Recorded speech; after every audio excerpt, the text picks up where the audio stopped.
આપ જોઈ રહ્યા છો સિટી ક્રાઇમ ન્યૂઝ। હવે જોઈએ અગત્યના સમાચાર।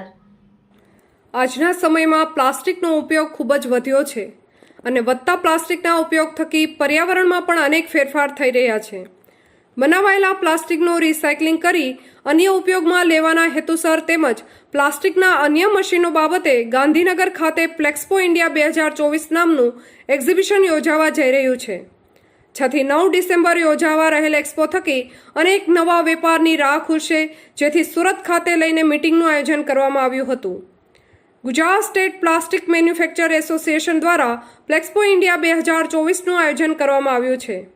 આ પ્રદર્શનમાં 25,000 ચોરસ મીટરથી વધુ એક્ઝિબિશન જગ્યામાં 500થી વધુ પ્રદર્શનકારી પોતાની હાજરી દર્શાવશે। 6 થી 9 ડિસેમ્બર દરમિયાન ગુજરાતના ગ્રીન કેપિટલ સિટી ગાંધીનગરના હેલીપેડ ગ્રાઉન્ડ ખાતે આ પ્રદર્શન યોજાશે, જેમાં ખાસ પ્લેક્સપો ઇન્ડિયા પ્લાસ્ટિક ઉદ્યોગ અને સમાજ બંનેમાં નોંધપાત્ર યોગદાન આપી ઉદ્યોગને સમર્થન અને જોડવા માટે તમામ પ્લાસ્ટિકના મેન્યુફેક્ચર્સ જેવા કે સૌરાષ્ટ્ર, રાજકોટ સહિતના સભ્યોની સક્રિય ભાગીદારીથી ઉદ્યોગને નવી દિશા મળશે। ખાસ પ્લાસ્ટિકને લગતી જે નવી મશીનરીઓ તેમજ રો મટીરિયલ અને ખાસ પ્લાસ્ટિક થકી પર્યાવરણને નુકસાન ન પહોંચે તેના માટે રિસાયકલિંગની મશીનરીઓ તેમજ રિસાયકલિંગ થકી ઉદ્યોગને નવો વેગ કઈ રીતે આપવો તે બાબતે પણ આ એક્ઝિબિશન મહત્વનું સાબિત થશે। એક્ઝિબિશનના અનુસંધાનમાં સુરત ખાતે એક મીટિંગનું આયોજન કરવામાં આવ્યું હતું। Reporter Chirag Rajgor, city crime news, Surat. જી સર, તમારું નામ? મારું નામ કિશોરભાઈ વાઘાણી છે।